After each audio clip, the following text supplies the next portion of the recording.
The wind howled, a raw, biting symphony against the tin roof of the hunting cabin.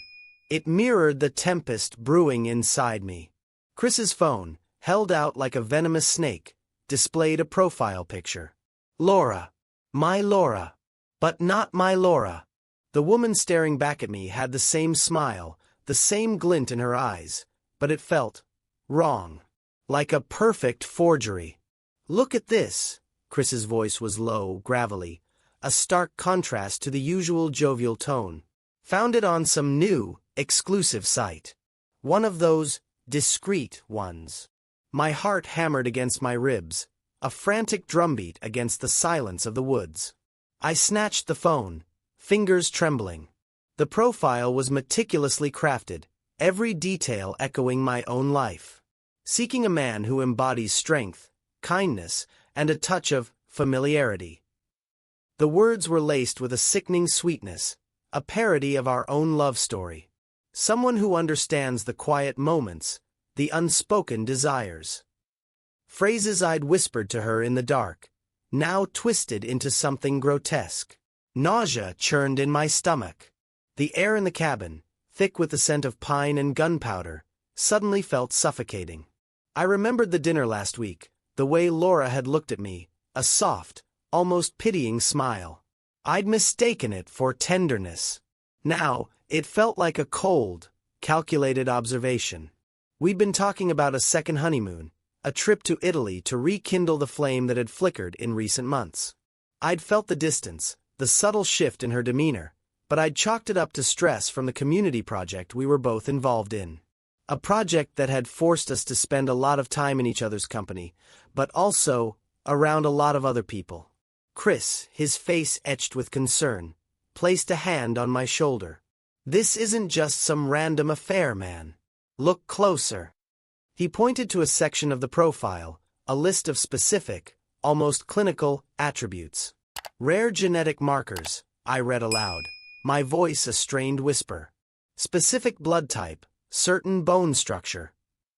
A chill ran down my spine, a primal fear that had nothing to do with the freezing wind outside. Laura wasn't just seeking a replica of me, she was hunting for a genetic match. A perfect specimen.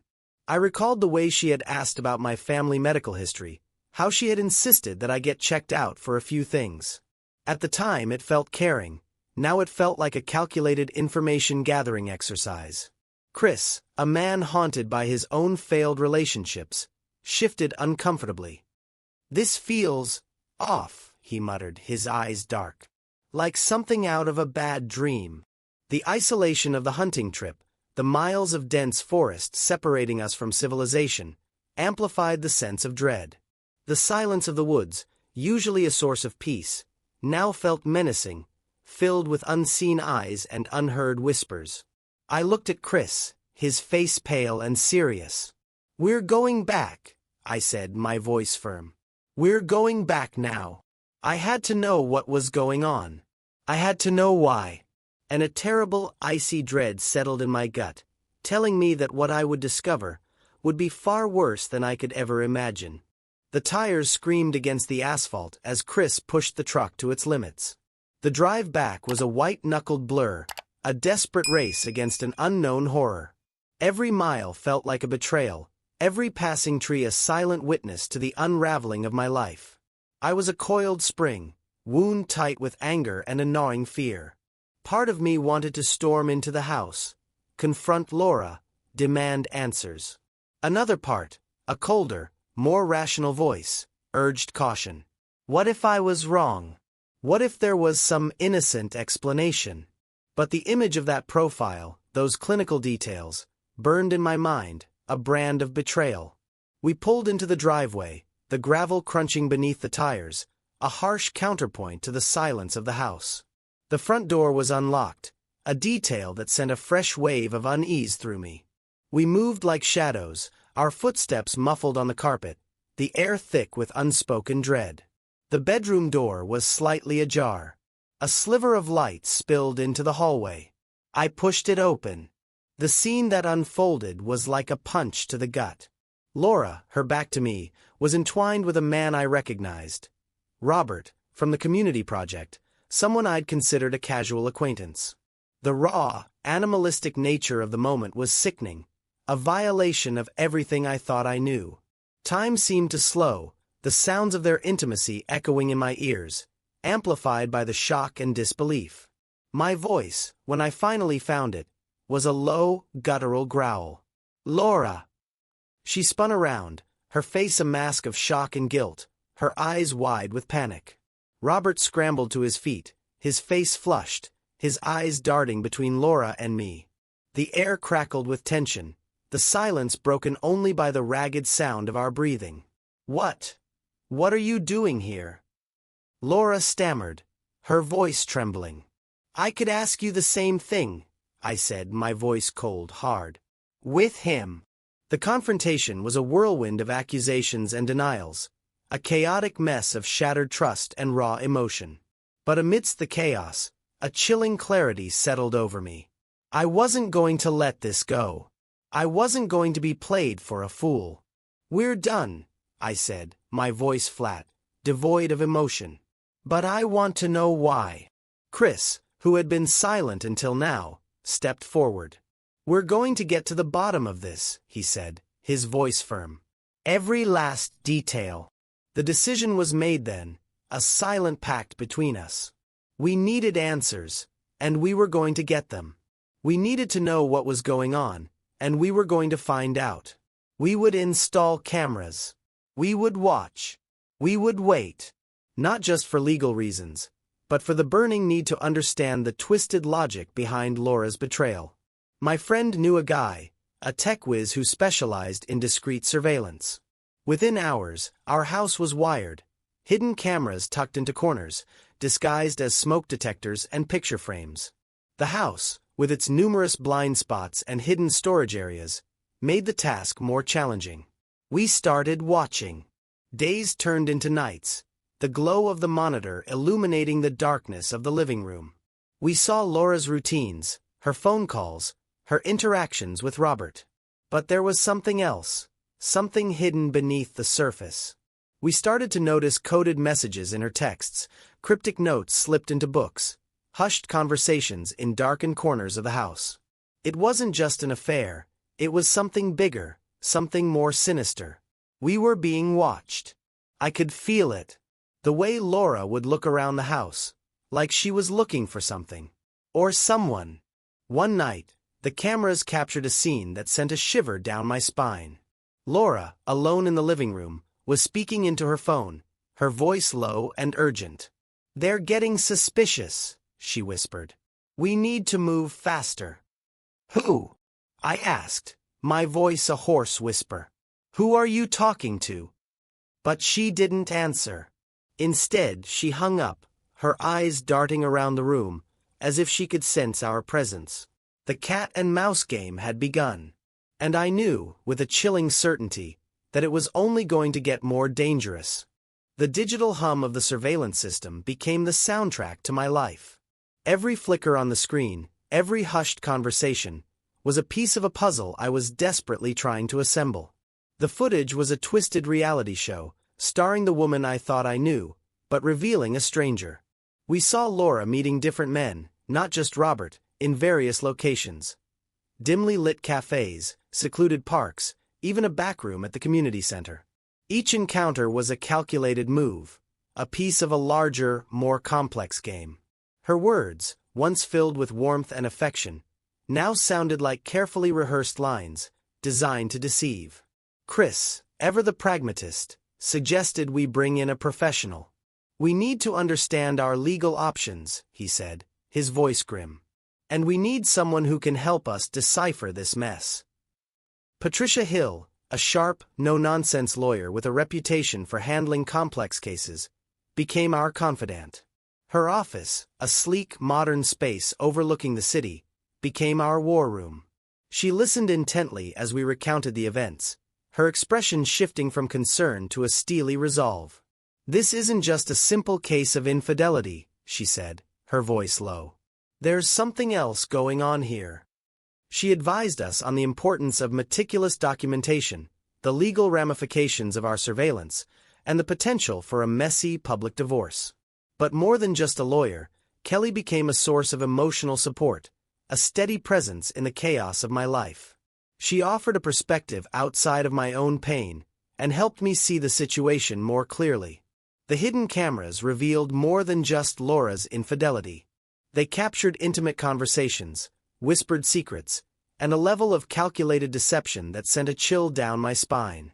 We saw her manipulate Robert, playing on his insecurities, using him as a pawn in her game. We saw her discuss our finances, our assets, with a cold, calculating detachment. It was like watching a stranger wear my wife's face.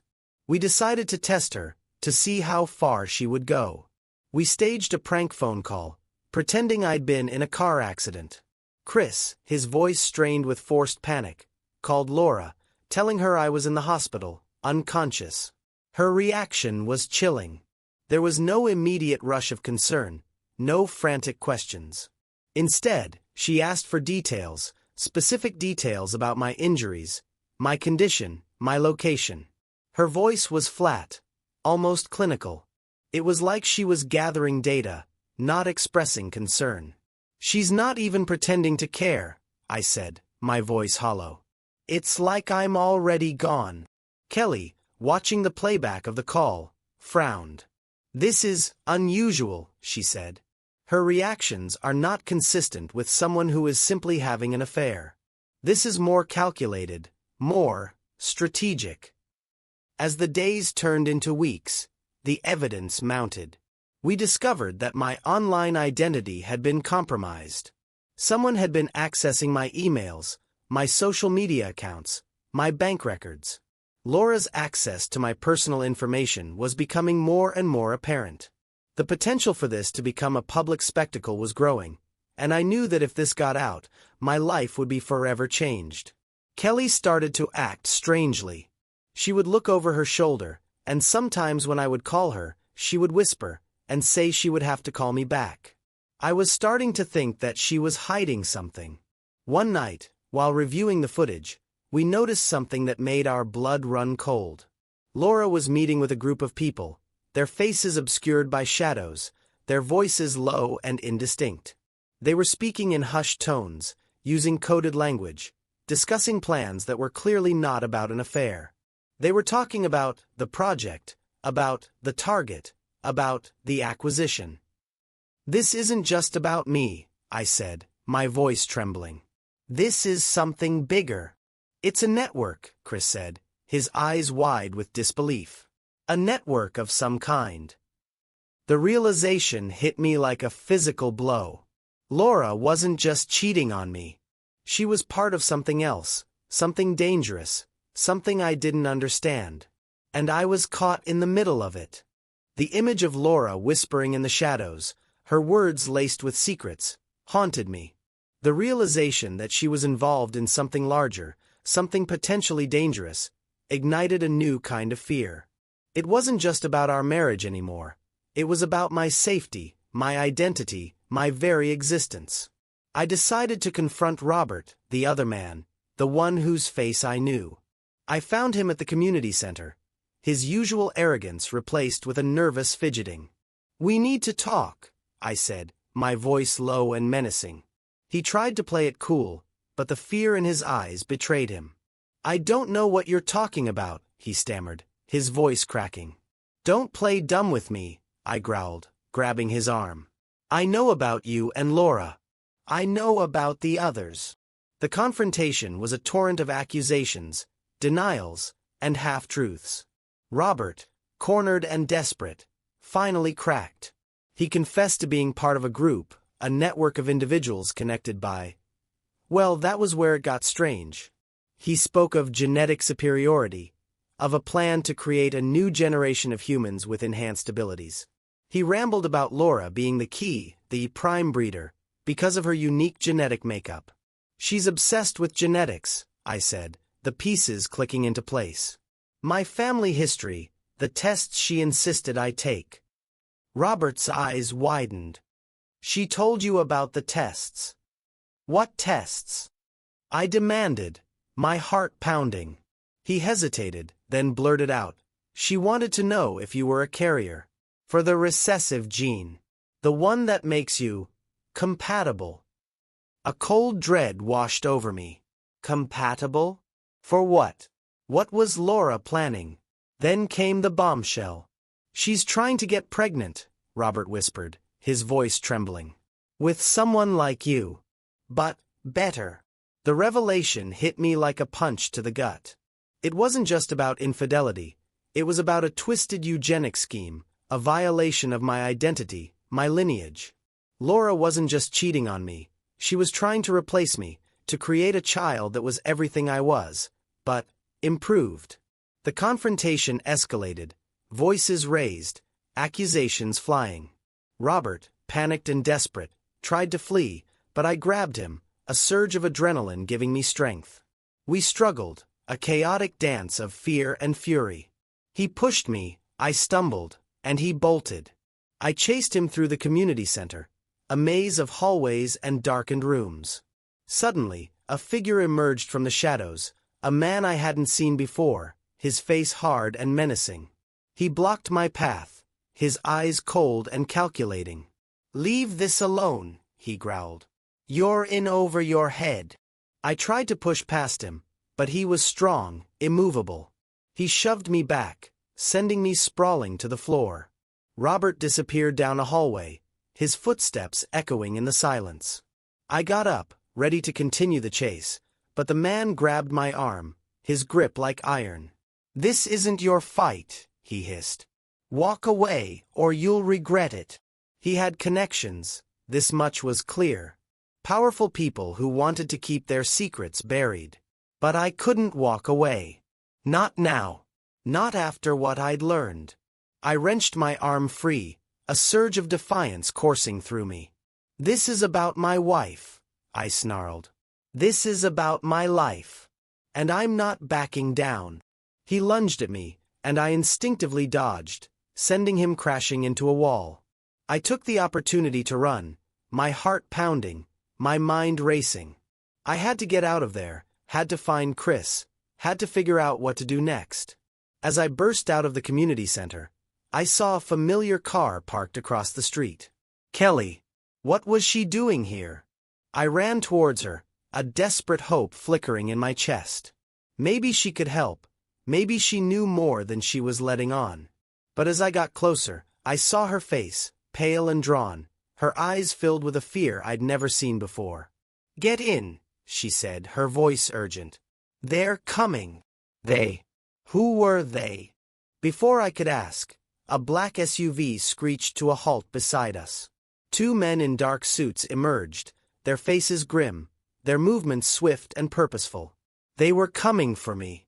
The black SUV was a predatory shadow, a stark reminder of the forces I was up against. Kelly slammed the car into reverse, tires screeching, and we lurched away from the curb.